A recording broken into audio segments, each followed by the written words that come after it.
Hi, this is Brian. Welcome back to another episode of Philosopher's Notes TV. Today, another great book, The Inner Citadel by Pierre Hadot. The Inner Citadel, subtitle, The Meditations of Marcus Aurelius. Pierre Hadot is one of the world's leading historians of ancient philosophy. He has since passed away, but a brilliant thinker who was all about connecting ancient philosophy to modern life and applying it in a profound, deeply spiritual way, living with virtue, etc. I picked this book up on Ryan Holiday's recommendation as per the last episode we did and as per a lot of books that we cover. Now, what's interesting about this book is it's not like most books, right? So most books I sit down and I can hammer through a normal self-help book that's 200, 250 pages in a morning and then write the PDF and record the MP3 later that day. Not with this book. 312 pages of dense wisdom that took me days to read. So challenging, deeply meaningful, rewarding read. Highly recommend it. Just a beautiful analysis of Marcus Aurelius' meditation. So again, Pierre Hadot, leading historian of ancient philosophy, who basically goes into Marcus Aurelius' meditations and provides us with an analysis of what's going on. Why did he write in this style, etc., etc. And then most importantly, showing us how we can apply Aurelius' spiritual practices to our own lives. And you got to remember that Marcus Aurelius, emperor of the Roman Empire, never intended to publish his meditations, which this book analyzes. He was simply writing notes to himself. That's what meditations, the word literally meant, or the phrase meant, notes to himself. He was writing notes to himself that became the meditations, never intended anyone to read it. So this book, Hadot tells us, is basically like looking into his spiritual practices. It's a very, very intimate look at one of the most powerful and wise leaders we've ever known and how hard he worked to master himself. So, Philosopher's Note, a bunch of my favorite big ideas. 5 of them here. Let's take a quick look. The first thing is the Inner Citadel. What is the Inner Citadel? Think of a citadel, which is absolutely secure, right? A citadel is just super protected, secure. Well, we want to have that level of absolute security in our mind, in our consciousness. And that was one of the things that Marcus Aurelius worked so hard to create. That's what Stoicism is all about. Having that presence of mind to maintain a level of equanimity in the midst of life's challenges. And if you're the emperor of the Roman Empire, you have a lot of challenges. And he often wrote to himself, yes, you could be peaceful and tranquil in that sense if you were out relaxing somewhere by the beach, but you're not. So you've got to find that centeredness right here, that citadel right here. And the key to it is something that Viktor Frankl talked about as well. Viktor Frankl said that the last freedom that someone can take from you is your freedom to choose. He says that in between stimulus and response, there is a gap. In that gap is where your freedom exists. In that gap is where you build your citadel. And you want to lengthen the space between the stimulus and the response. And even more importantly, you want to condition yourself to quickly see, do I have control over this or not? Which is rule number 1 of Stoicism. Some things are out of our control, some things are within. Disciplining ourselves to respond optimally is what it's all about. In the note, I echo this perspective with George Mumford, who is one of the world's leading mindfulness coaches as applied to sports. To put it in perspective, he was Michael Jordan and Kobe Bryant's mental toughness coach, right? Working with Phil Jackson. He talked about the same thing. These great athletes had an inner citadel. They were able to maintain a sense of calm in the midst of chaos. That's what we want to build. And the only way you build that is through rigorous, disciplined practice, which is what Aurelius was doing every time he sat down to write. And Hadot makes the point that there is incessant, as Pierre Hadot says, incessant repetition by Aurelius. He's constantly reminding himself of the same ideas from a slightly different perspective, so it moves from theory to practice. which is what we're doing here. Obviously, we talk about the same themes again and again and again from slightly different perspectives to drill it in a little bit more to make it a more fresh experience so we can apply it today. That's what the meditations is. And when you look at it through that lens, it makes sense that it's repeating itself again and again and again. So absolute security is built through practice and repetition, creating that space between stimulus and response. That's where absolute security exists in our Citadel is built. Now, again, in the last episode, we talked about, in the philosophy of cognitive behavioral therapy, we talked about the primary point of Stoicism and really of ancient philosophy and of modern positive psychology is to have a good relationship with our inner daimōn, right? So the inner daimōn is your inner soul. It's the highest version of you. Creating a healthy relationship with that version of you means daimōn, good daimōn, which again is the cornerstone of positive psychology. Eudaimonia, a sense of flourishing, is what the entire science of positive psychology is based on. You want to have a high level of well-being? Awesome. Live with virtue to create a good relationship with the highest version of yourself. Daimōn. I shared in our Journaling 101 class and in the last episode that I usually write in my journal my virtues, right? Areté, eudaimonia, entheos, hieros, and euthymia. My ancient virtues that I strive to embody. And then right next to it, I write the modern positive psychology equivalents, which are creativity, for me, my top signature strengths, my virtues in action, which are creativity, hope and optimism, energy and enthusiasm, courage and love, and purpose. So anyway, I write these 5 ancient ones, the 5 modern ones, and I usually write areté first. I'm going to change that. As I was preparing for this little episode, I realized, you know what? The first one needs to be eudaimonia. So eudaimōn, I want to have a good relationship with my inner soul. And then how do you do that? Well, it's what we talk about all the time. Areté. I want to today do my best. I want to close the gap between what I'm actually doing and what I'm capable of doing. When you close that gap, there's no room for regret and disillusionment and anxiety and depression. In that moment, you're doing your best. When you're doing your best, your soul is happy. You feel good.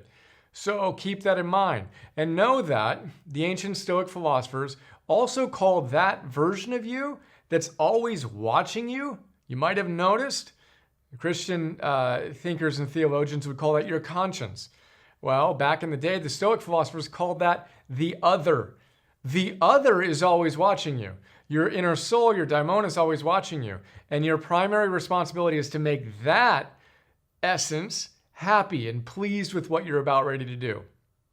Keep that in mind, the other, as you go through your day. And the next big idea is the discipline of desire. So the cornerstone of, again, Aurelius's writings was to discipline himself to think and act in certain ways. One of the disciplines is the discipline of desire. And the basic idea there is that the classic Stoic philosopher wants to desire basically what is. That's what they want to desire. Of course, they have goals and they have aspirations, but their ultimate desire is to love what is. Whatever's happening right now is what they want to be happening. Nietzsche, centuries later, called that amor fati, to love one's fate. Byron Katie calls that loving what is. Whatever is. Eckhart Tolle says, you want to love that moment, act as if you scripted it. It doesn't matter what it is. You can't change it. Therefore, you might as well love it and get the most out of it that you possibly can. That's a discipline of desire. Easier said than done. Practice that if you're feeling so inspired. The fourth big idea is the paradox of fire. This is another big theme of Stoicism and Aurelius. Ryan Holiday wrote a whole book on a piece of wisdom that Marcus Aurelius wrote to himself that basically said he needed to train himself to turn obstacles upside down. When you face an obstacle, if you turn it upside down, it actually becomes a benefit. It becomes a gain. And one of the metaphors that the ancient ones use, that Pierre talks about, is the paradox of fire. The paradox of fire is that when it encounters things that could stifle its growth, it actually uses those things as fuel, right? So the more things you throw at a fire, the more it grows. with the exception of water, of course. But it will take on those obstacles and it will use them as fuel for its fire, for its growth. We want to use obstacles in our life the same way. We want to turn them upside down. We want to embrace the paradox of fire. The metaphor I share often in this context is Nassim Taleb's Anti-Fragile, where he tells us the wind extinguishes a candle, flame's not big enough, but it fuels a fire. If you've got a bonfire, that wind is going to grow it, whereas it will blow out a candle. So we need to build that inner citadel such that we have absolute security and we can turn those obstacles upside down, embrace the paradox of fire, and use everything to our higher purpose. The fifth big idea is carpe areté. And in this, we talk about the Stoic practice of reflecting on death. So reflecting on death was a big part of their embracing life, right? And I actually have a coin that Ryan Holiday created. You can find this at the Daily Stoic. One of the practices is called Memento Mori, remember death. So back in the day, Aurelius or a general might be going through Rome, huge parade, right? People celebrating him, and they'll be standing in their chariot, feeling all the praise and applause, etc. All the adulation, a returning general, won a victory, awesome, right? Now, they would have an advisor sitting behind them whose only job was to whisper in their ear, Memento Mori, remember death. Remember, this is ephemeral. This moment of you at your peak, right? It's a moment. And this is going to fade. It's ephemeral. And your life is going to end. Therefore, take it for what it is and get back to work, knowing that this moment is precious. Pierre connects this to, what was it? The book, the movie with the kids, right? In high school with Robin Williams. I'm forgetting the name of it right now. But we'll go with it, right? And he has them come up and actually, I'm curious what it is. So I'm going to look at my notes. What is that movie? You know what the movie is. Help me with it.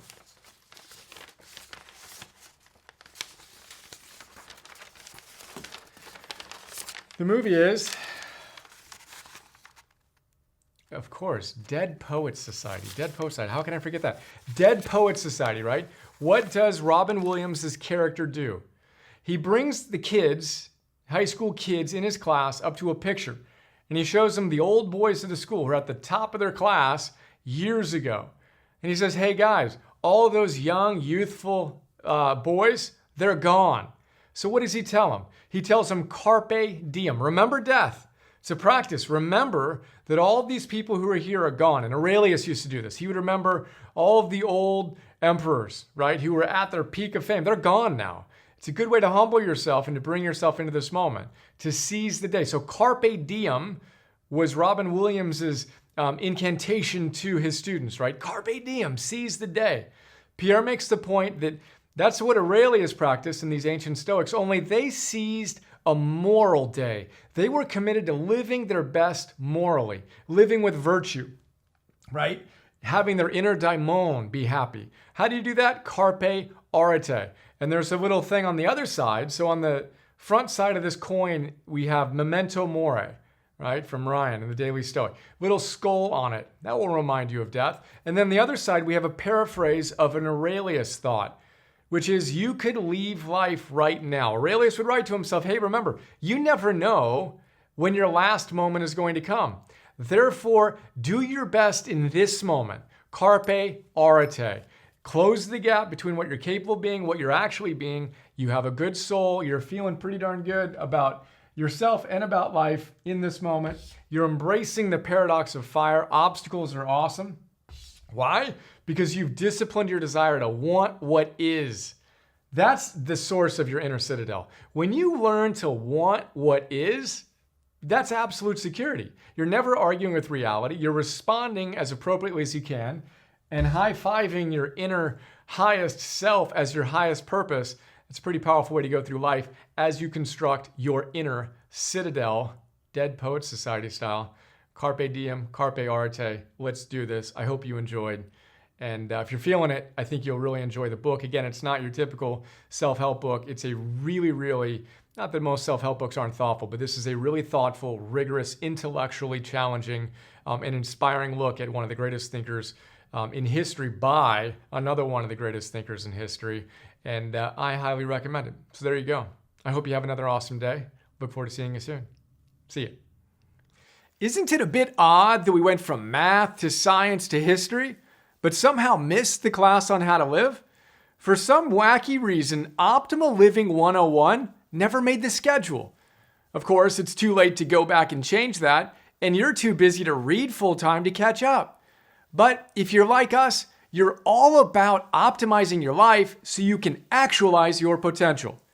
So imagine this. Imagine having someone read the best books on how to optimize your life and pull out the big ideas that can really change your life. You know, those sections you underline and asterisks and mark all out. Then imagine that guy, me, connecting those awesome ideas to other great books and helping you actually apply the wisdom to your life today. Well, that's what I do with something we call Philosopher's Notes, where I've distilled hundreds of great books into 20-minute, super practical summaries. Then imagine me taking the absolute best big ideas from those great books and sharing them with you in hour-long Optimal Living 101 classes on everything from productivity, purpose, and confidence to nutrition, goal setting, and conquering procrastination, helping you optimize every facet of your life so you can actualize your potential. You've got a personal trainer? I'm kind of like your personal philosopher. Ancient wisdom, modern science, and practical tools. That's what our Optimize membership program is all about. If you're feeling it, we'd love to have you join us.